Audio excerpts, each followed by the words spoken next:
It would seem the disaster was averted.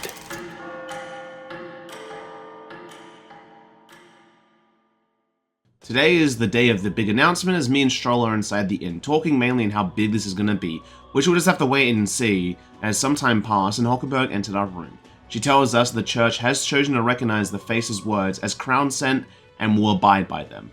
Stroll is surprised they conceded so quickly. Hulkenberg sees it as a small comfort, but Gallica can sense there's bad news, which she tells us that any candidates of sufficient favor cannot be deposed by force, which is bad, which means that the obvious, Luis cannot be killed, which means the prince's curse can't be stopped, which leads us to the sad fact that we're at an impasse.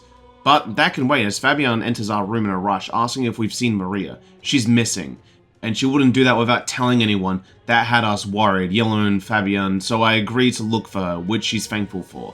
Hopefully that puts her at ease as we start to go look for her.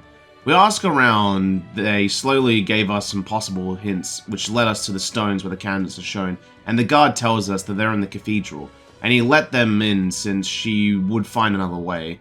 So we decided to go inside the cathedral to see how she's holding up.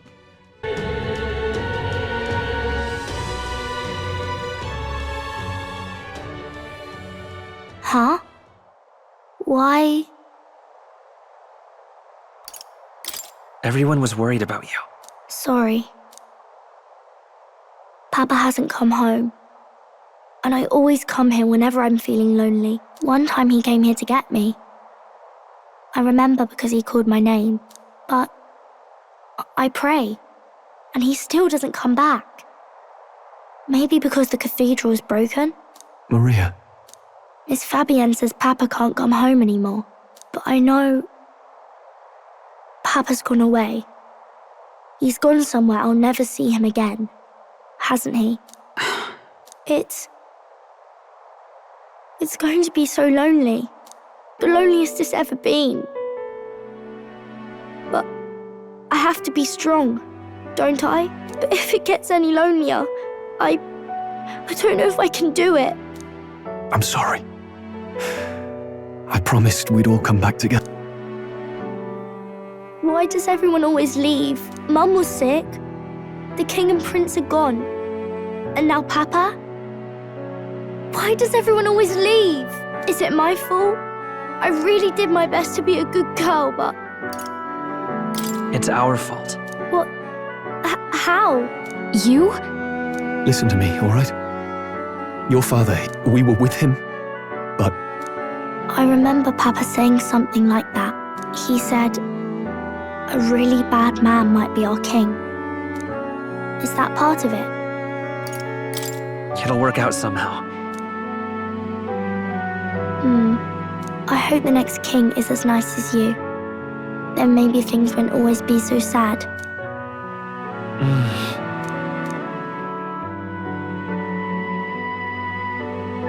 I think I understand the king's intentions now. Maybe this is the sort of tragedy he was trying to end.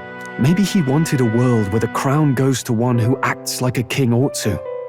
Not whoever's willing to spill the most blood. You may be right, but much as we wish it, this is not a fight that might be ended through words alone. Even so, we have to try. After that hard conversation with Maria, we brought her back to the inn. Fabienne immediately comforts Maria, just glad that she's safe.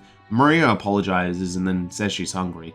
She's happy, she's fine, and we'll make her some food, thanking us for finding her.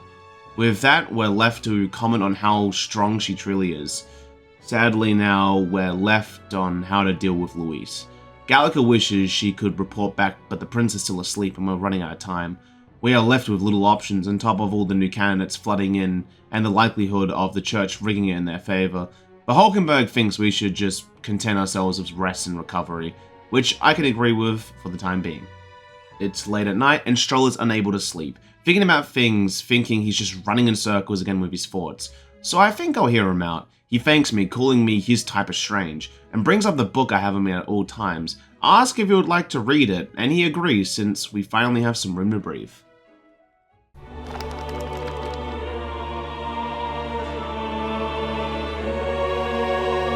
Oh, interesting. It's written through the lens of a fictional land. This bit's about the Utopia's security. In this world, there is no blood-stained contest for sovereignty. The people choose their sovereign from among themselves. One cannot put a sovereign to the sword to seize power. Such an act would be met with scorn and judged as murder. Taking power or wealth by force is seen as the most shameful of transgressions. Couldn't be further from reality, could it? With a kingslayer on the brink of seizing the throne right now, and this idea of competing for public support. Here it sounds so commonplace, but the idea's thrown us all into chaos. Interesting. Perhaps I'm overthinking, but it sounds almost like the aim of the king's magic. You suppose there's some common inspiration? Still, I don't imagine this would turn out well in the real world. In public opinion, tribal perspective always divides us. Besides, does a decision made by the people guarantee it's right? Tribal squabbles aren't always political. Take us Clamars, for example. It can be hard for us to see outside the bubble of our own worldview. We're the majority, and the tribe of the royal bloodline besides. That privilege can make us insensitive. A problem with no easy solution, I fear. Lofty words. I can hardly come to terms with my own ideals. Still, the discussions helped clear my head a little. Thank you. I've been so fixated on killing Luis, but maybe we could look into whether that's really the only way to lift the curse. Sleep should come easier now. I think I'll give it another chance. Wait, how long have you been asleep?